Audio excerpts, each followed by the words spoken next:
happy Homebrew Wednesday or happy Homebrew Update because obviously that's not going to be posted on a Wednesday.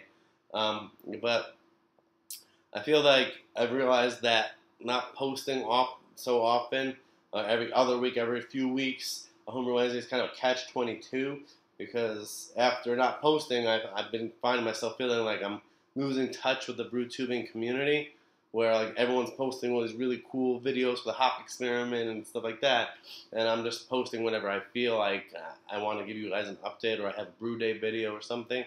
So I feel like since I had a cool week this week, I'd give you guys an update of what's going on, with my local beer adventures. As you know, I'm very involved in the local New York City community. So first thing I'll talk about before I get to an update clip on my Saison is, I don't know if you could see the logo with the beer in it, but it's the New York City Homebrewers Guild 25th anniversary beer because the club has been around for 27 years. It's New York City's oldest club, or probably one of the oldest clubs in the country.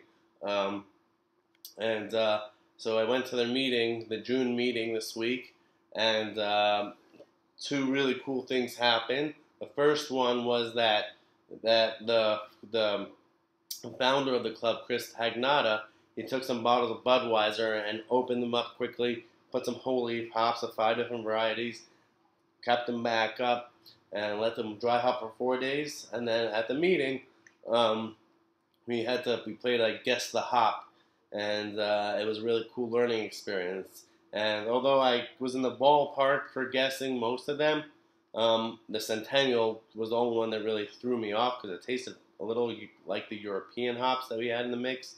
But in the end, it baffled a lot of people. But the one I did get 100% right was Citra. So at first I thought it was Mosaic, but then the more I tasted it, it reminded me of the Citra flavors that I got in the John Palmer IPA that I had last year. When he brewed it at Bitter Nesters, and I got a lot of peach and apricot. And when I got that, I'm like, it's Citra. So it was pretty cool. And the 5 hop varieties that we went through were Saz, Columbus or CTZ, East Kent Golding, Citra, and Centennial. So it was a really cool experience. I hope we do it again. Although, it would have been better in a smash beer to have, small amounts of each one to really learn about the hop. It was still a pretty cool experience. And then, after that, we had our normal bottle share. And what made this bottle share unique, beyond, getting some good feedback on my IPA and my porter, was that I don't know if you guys know, but the winner of the Home Brewer of the Year, or Home Brewers of the Year, because it was a group of 3 brewers at NHC, were from New York City, and they won for their goose. And it wasn't surprising because I've tried a lot of their sours before, and which they blend off a big 5-gallon wine barrel, and they've been at it for about 4 or 5 years. So it wasn't really surprising that they won. But it was just cool to try the winning goose, and it was just as good, if not, on par with the rest of their sours, just spot on for the style, perfectly complex, and it was really cool just to hang out with them. And 2 out of the 3 brewers were there. It was cool to hang out with them, and just celebrate a little bit, their win, and show that New York City has, some really talented brewers. Even with our limited space, we can still win with a goose at NHC. So, cheers to that. And then yesterday, Wednesday night, we had our June Bruminaries meeting, and it was really cool because my wife met me there because she comes to the swaps at Bitter Nesters, and a lot of Bruminaries go to the swap. It's also fun for her. Maybe not the geeky part of the homebrewing, but to try some homebrews, and then hang out with people we've become friends with through the swap and the club. So first we had a little just like icebreaker where we talked about ups and downs of our own brewing, and just everyone introduced themselves because we keep getting new members, and in our short 3 or 4 month history, we already have about 45 to 50 paying members, and it's $40 a year, and just because we do a lot of experiments, and it's just people just come, they like the club, and the next day they're signed up. It's like not because we have such a good atmosphere, and and it's conducive to brewing better beer. So I'm really proud of the club. And it was a really fun meeting, but what made it really cool for me, at least, is we had it at a newer brew pub in New York City called Three's Brewing in the Gowanus neighborhood or Boerum Hill neighborhood of Brooklyn. And it's a brew pub. I forgot the size of their brew house, but it's a little big for a brew pub. I'll post the size here, along with some pictures, because I took some pictures with my cell phone, but it was really dark. It was later in the day. But it's a really cool brewery. They do a lot of wild ales, mixed fermentations, barrel aging, really good IPAs and saisons, which I feel is their specialties, or IPAs and saisons. And I had a rye IPA and a mixed fermentation pale ale, and they were both really good. And I look forward to going back there again. I don't know if we'll have meetings there again, because we did it in the back area, which is really nice that they have there, almost like a garden slash, just patio area to hang out. So it's, that's, during the summer months, it's good to go to bars like that for meetings. But I don't know when and if we'll have another meeting there. But I definitely want to go back and try more of their beers and maybe interview the brewery someday. So it's pretty cool.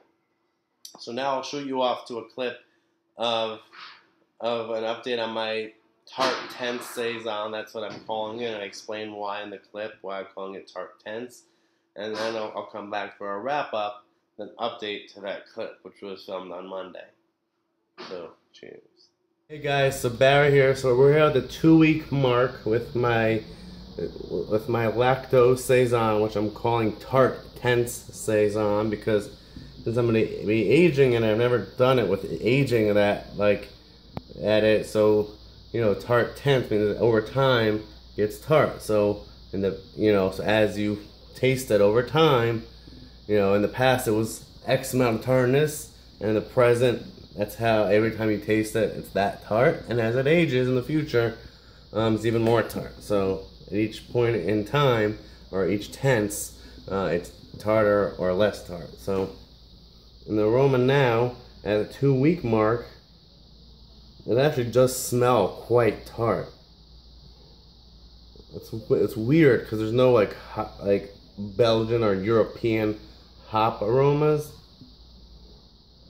A little bit of malt, but overall what I'm really tasting is some Pilsner sweet malts, a touch of sulfur, but a lactic tartness, like you would get in a Berliner Weiss. So let's taste it. Cheers.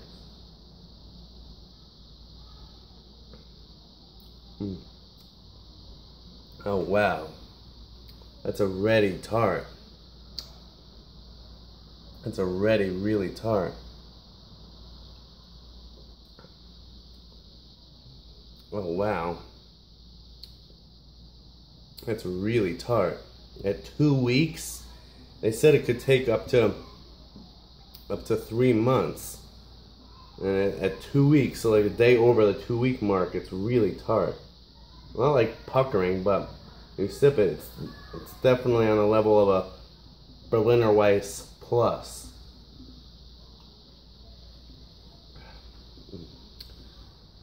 Oh, it's tasting great.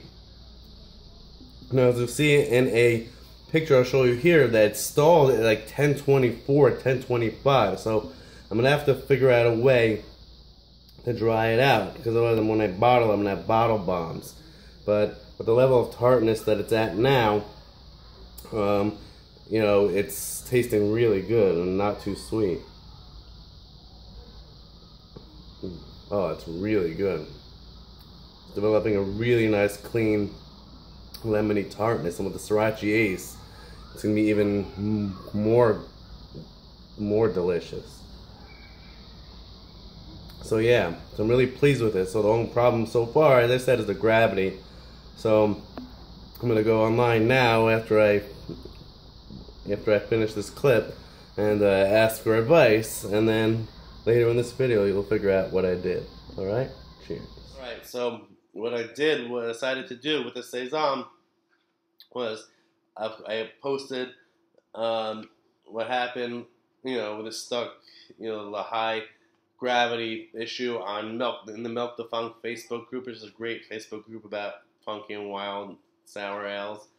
And I also emailed Nick from the East Bay, and I got Nick, after going back and forth emails, he said that there's nothing that in my process that would prevent it from attenuating. So, and then in the Milk the Funk group, it was a mixture of like pitch Brett or let it sit or add some French Saison yeast to help it attenuate. So what I decided to do was I stirred up the yeast, but I kept the airlock and blow-off tube intact because I took it out of the fridge, put the blow-off tube back into the blow-off bottle, and then shook it while holding everything in place, not to prevent at least amount of oxygen from getting in. And then I put it back in and kept it at the high temperature. And so what I'll do is, on Sunday, because I'm filming this on Thursday, if I need to, early Sunday, I'll run to Bitter Nesters and buy a pack of 3711, which is French Saison yeast, to just in case I need it, to help the beer finish attenuating. But I didn't want to go straight run to Bitter Nesters and get more yeast before I let it sit for another few days and see if it would attenuate down. So that's it for now. I have some other things in the works, but I'm waiting to finalize the details for my next brew, which is going to be a Hefeweizen, and for a new sponsor of the Brewed Palate. So just things should be falling into place in the next week. So I'll give you updates on that. And if you really want to know who the new sponsor is, you can go check out thebrewedpalate.com, and the sponsor that's the last of the company logos is the new sponsor. But before I get the first product that they're sending me, or that I ordered from them with my new sponsorship discount, I didn't want to officially announce it on a video. But if you're really curious, you can check out thebrewedpalate.com and you'll see what that is, but who the sponsor is. But otherwise, hope you guys are brewing some great beers. I'm really enjoying the hop experiment video reviews, and I hope to participate when and if they have another one. I hope that, and of course, even though I'm not participating in this year's SJ Pour Challenge, I definitely want to be as involved as I can, time-wise, as time and money allow, in the brew tubing community. So cheers, and see you soon. It's up to you, new